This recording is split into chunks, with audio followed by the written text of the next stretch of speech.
Communicate and develop relationships. We don't make any money out of this. We're actually applying for the nonprofit status right now, and we are basically put all the money back into the club. So I started doing this in 2009, this club, and then I run the Manhattan Beach Club with another partner of mine as well, called named Dave Coe, and we basically started that one in 2012. We have about 4 or 5 different other clubs throughout Southern California that all run independently by other full-time professional investors, and we all do this for the relationships. We all do this because everybody needs each other to do this business. You need the relationships, you need the resources other people have, whether it's capital, whether it's time, whether it's knowledge base or deals and things like that. And so, this is very much a people business, and so in order to do this successfully, we need each other. And so I come up here and bring different people to the table that are professionals in their field, that know what they're doing, that have a very, very good amount of knowledge to be able to share with everybody so that people don't make the same mistakes that I made. Who in their right mind would quit their job in 2006 to go into real estate full-time? I thought it was a genius. I was like, I'm going to go do this and make a killing. And I got my first deal under contract, and I was going to make 30 grand.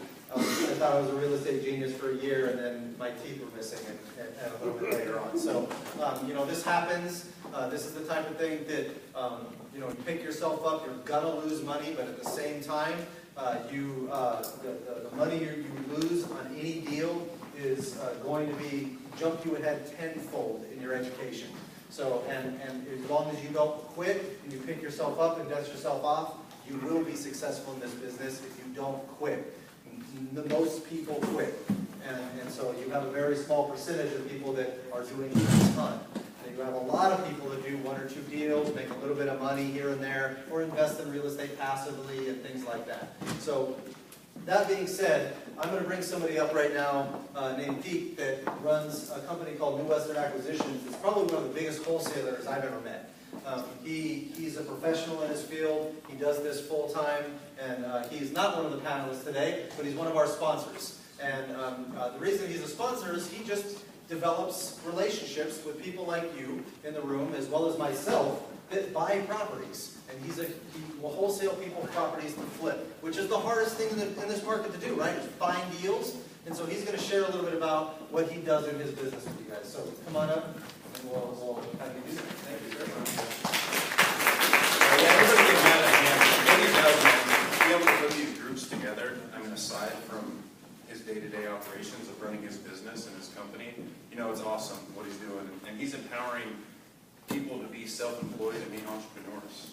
Which that's what we all want to do, right? So I'm impressed with your group, and we enjoy sponsoring it. So I'm a broker, I'm an investor, I manage New Western Acquisitions, and what we do is we acquire distressed properties, single family mainly, some small multifamily, but pretty much anywhere in the greater Los Angeles area. So we're doing about 25 to 30 deals a month, and we have an acquisition team that's on the ground that are doing the things that you guys might not want to do.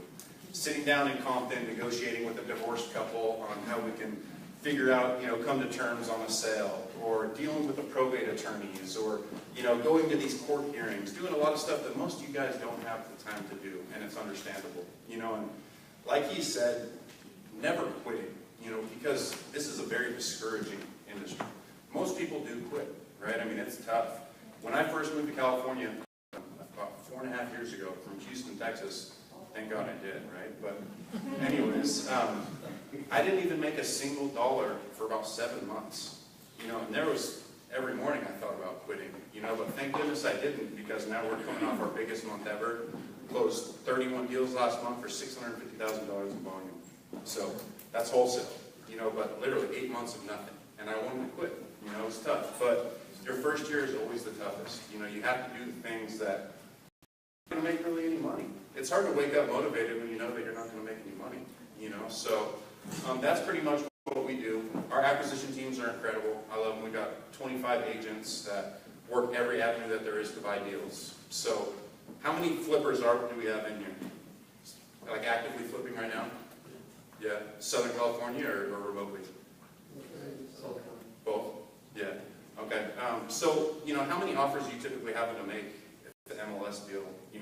Our acquisition agents are doing 15, 20 offers a week to maybe get one accepted. Now, you guys are probably feeling that pain, right? I'm assuming. It's pretty tough, you know, so they're doing the legwork for the investors who can't really do that. And that's what we do. So that's pretty much it, yeah. So if you guys have any questions, I'd love to help you out. If you guys need another avenue for deals, come talk to me. Thanks, Matt. I appreciate it.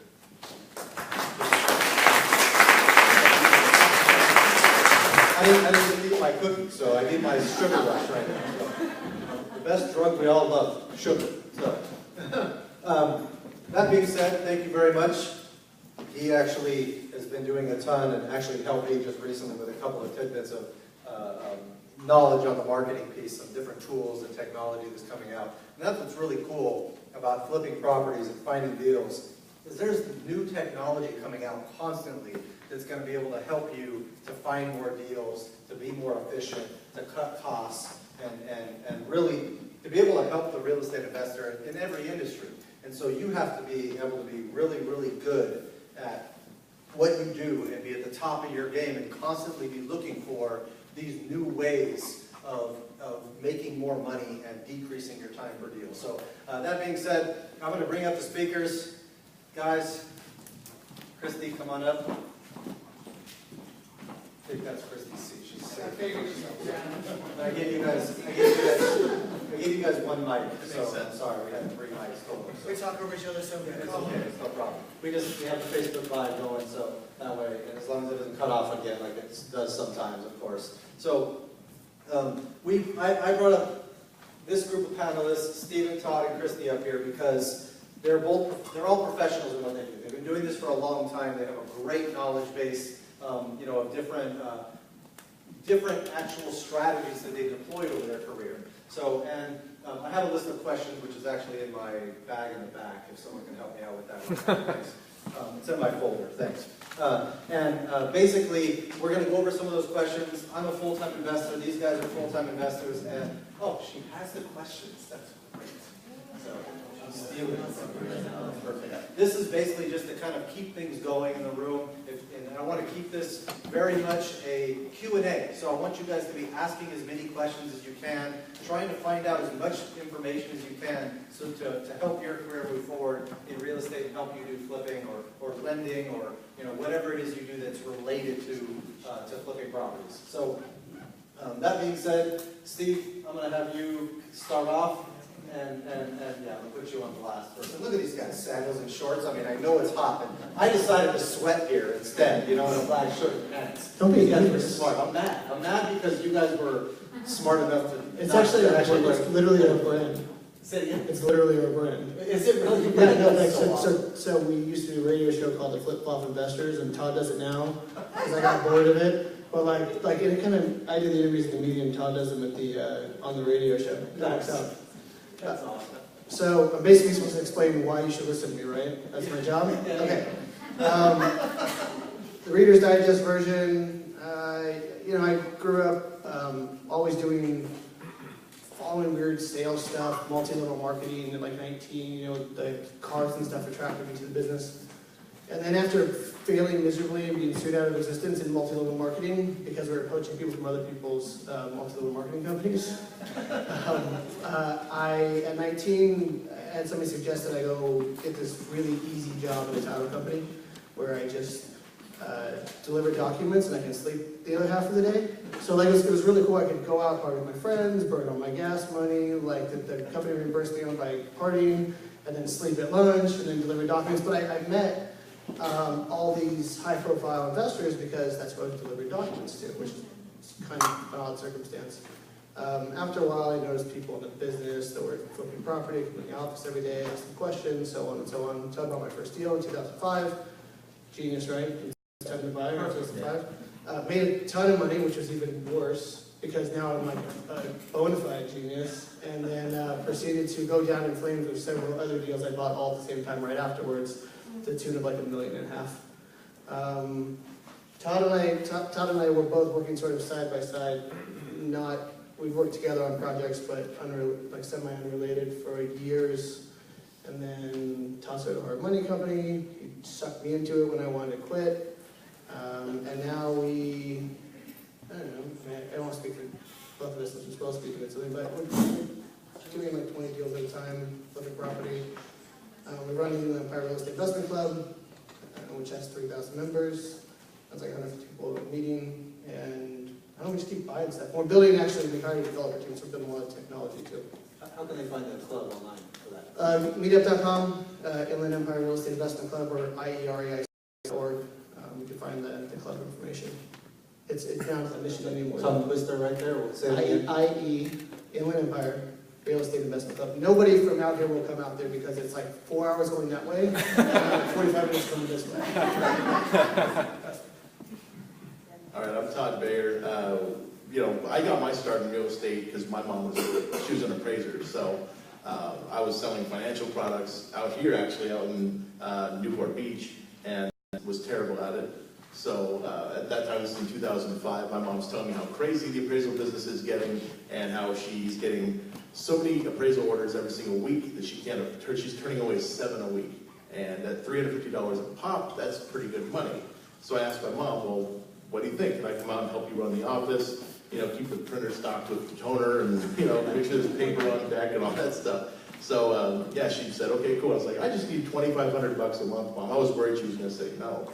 But, so she agreed to do it. We went out, she'd been an appraiser for like 35 years at that point, and had been Appraisal Institute president at one point, so she was a very well-known appraiser out in the Inland Empire. A lot of people knew her, so I was always Beverly's son, it was kind of like, for a long time, that's who I was. So I had to make my way, after a while, but we got started in 2006 is when we bought our first flip, which was a success. We made some good money on it.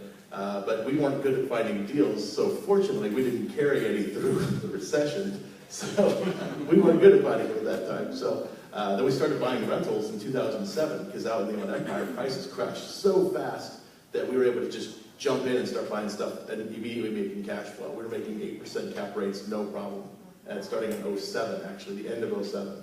So we did that for a while. And then got into some projects where it didn't have any, I ran out of money. I was borrowing money from some hard money lenders and ran out of money and had to get another hard money lender to bail me out of one of our projects. And that's how I met my first partner who had a bunch of cash. He had a lot of money and wanted to basically flip, keep doing the same thing we were doing, and then he wanted to get into hard money lending. So we got into lending, started a company called McMillan Capital, which I don't see John here, but they're based out of Orange now. I quit that company in 2013 and started Rehab Loan Group, which was our hard money lending company for a little bit, and did that. But all the while, I was still doing about 2 flips a year, during that time too.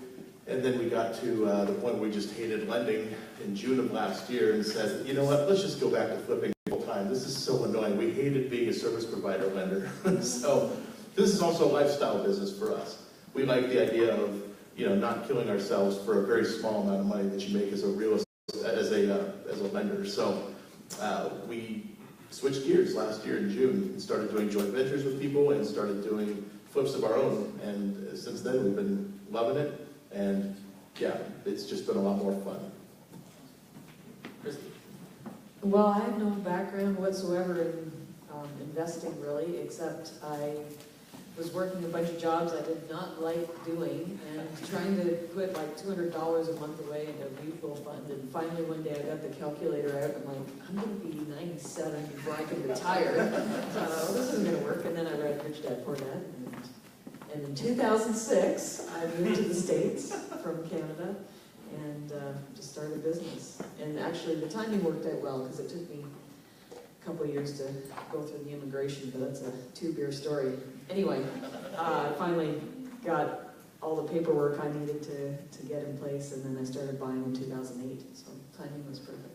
And what do you do? What do you focus on now? So yeah, just flipping single-family houses, under $1 million. I don't do the high-end stuff. Southern California, mostly LA County, but as far north as Ventura County, and then out to Riverside, the odd one out Riverside and San Bernardino, and down to North San Diego County. Cool. Thank you very much for that. So I started very similar to Christy, where I wanted to bang my head against the computer doing taxes and audit. So that was lots of fun. I'm like, I can't do this for 4 years. I'm going to go crazy. It's tax. Who wants to pay the government money? So it was funny because yesterday I wore a t-shirt to work because it was really hot. And this was a CPA firm downstairs, and he started laughing really, really hard because I had a t-shirt that said taxation is theft on it. You know, the CPA firm was like looking at me like, you're crazy. So, and I'm like, I'm the only CPA that will wear that shirt. But so I got started in real estate when I was working for that firm, and my stepbrother calls me and says, there's this real estate school. You have to go to this thing. And I'm like, well, how much do you spend on it? He's like, $16,000. I'm like, you got jacked immediately. You got jacked. He's like, you have to go to this thing. He's like, oh, I'm like, okay, fine, I'll go. And then the day comes down to it, I'm like, I'm not going to go. I'm totally going to flake on him.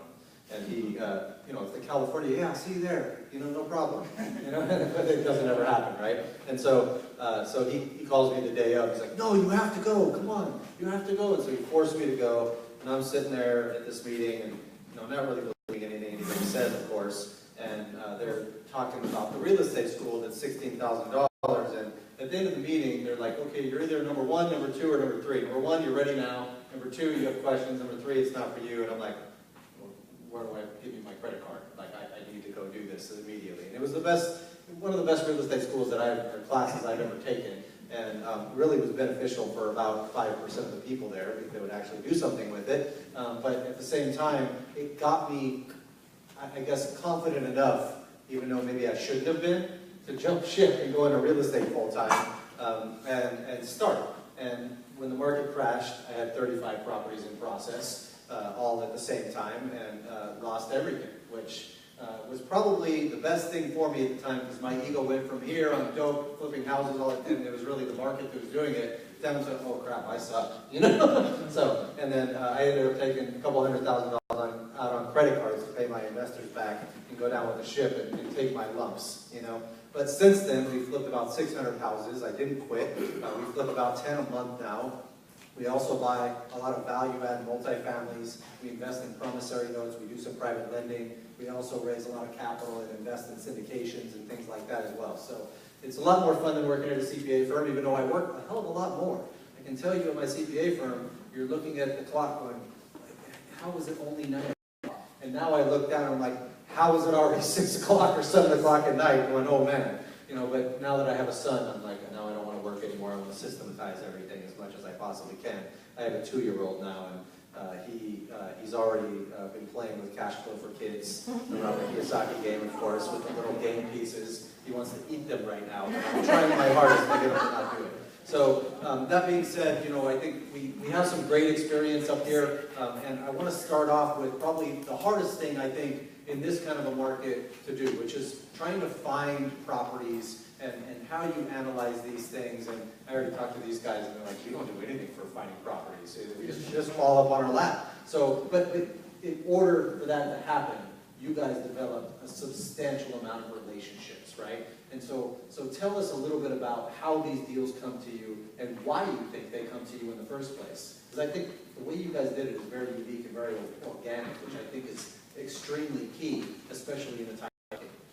Yeah, I think the key to how we found deals and how we still find them is we empower people to find their own. We teach people how to find deals. And we don't charge for it. We give all of our resources away to everybody and tell them, here's a bunch of ways to find deals. Here's how you calculate them. Here's a bunch of presentations to give you the confidence you need or whatever. So we just give this stuff away to people. It helps that we have the club because we have a lot of people that come out that are interested in learning, and we just give them the stuff. If they want to then joint venture with us, great, we're happy to do it.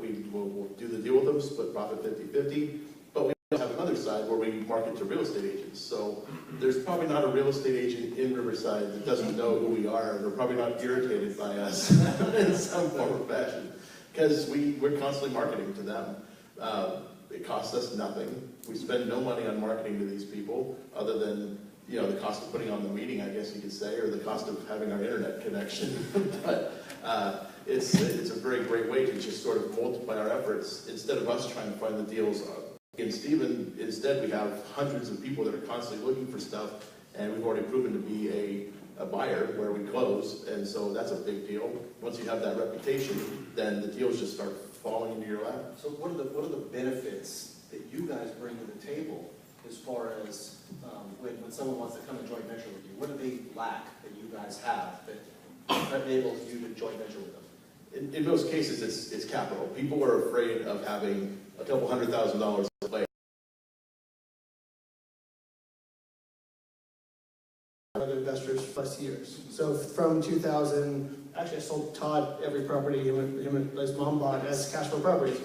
So through the acquisition phase, you learn what works, like with realtors. And the REO market was very different. But, you know, I have a presentation that I've done in a bunch of clubs called 40 Ways to Find a Deal. And almost every one of those is a network hack. It's not spending money. Because people, like, you were talking about interesting ways to market using whether it's software, using click, pay-per-click, conversion pages. I mean, like, there's people with these, like, amazing, like, A/B testing, like, tested landing pages. The truth is, like, you get a trade. You have social skills, and you learn to talk to people, and they bring you deals. That's your Uber driver, your gardener, the person who cleans homes, the dog walker, every person who's out in the world every day, the guy who delivers water bottles, you know, UPS driver, and you need to be making them aware of what you do. So, you know, like Tom Ferry always says, that don't be a secret agent line, right? Like, you need to be telling people what it is you do. And then there's this component with the joint venture now where people say, like, well, I don't have money or I don't have resources. Well, we don't have money either. We don't use any of our own money. 100% of our deals are funded through private investors. We don't put any of our own capital in a deal, and they're all first deeds of trust to protect our investors. So to say you don't have the money just means you don't have the skills to know how to form it. And then the analysis, we give you a spreadsheet that you literally punch some numbers and answer questions, and it spits out the answer. So, like, now what? And so we've sort of lifted every barrier, and that's why we get a lot of the joint venture stuff. But sometimes people are like, I just want to wholesale it. Can I still hang out with you guys? Like, and learn the process.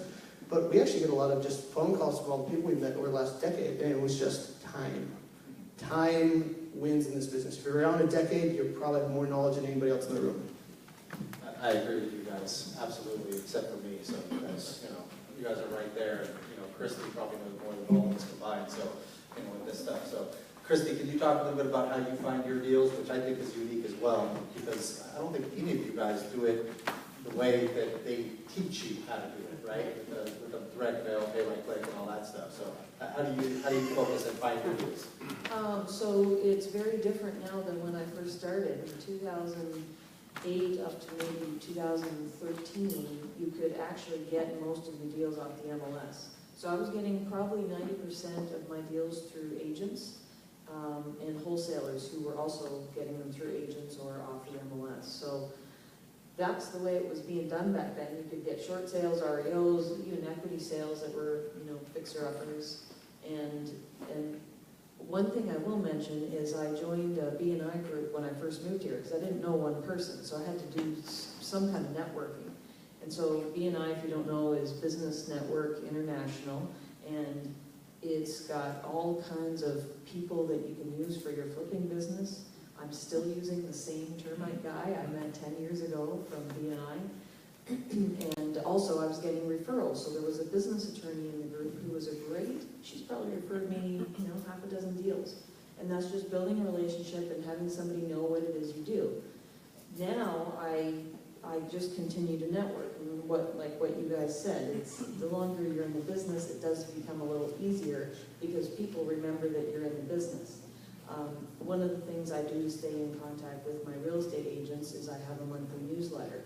And I'm not really, I'll put a little reminder in there, hey, remember me for your fixer-upper deals, but really you don't need to do that because they see your name, they see a couple before and after pictures, they know what you do, you're at top of mind with them for, at least that one time per month. And just other networking that I do, just all the things you guys are probably doing as well. Probate attorneys. Now this takes a while. You can't just show up and say, knock on a probate attorney's door and say, hey, I want to buy your, your fixer-uppers that your clients need to sell. But it does take time, and it can be done.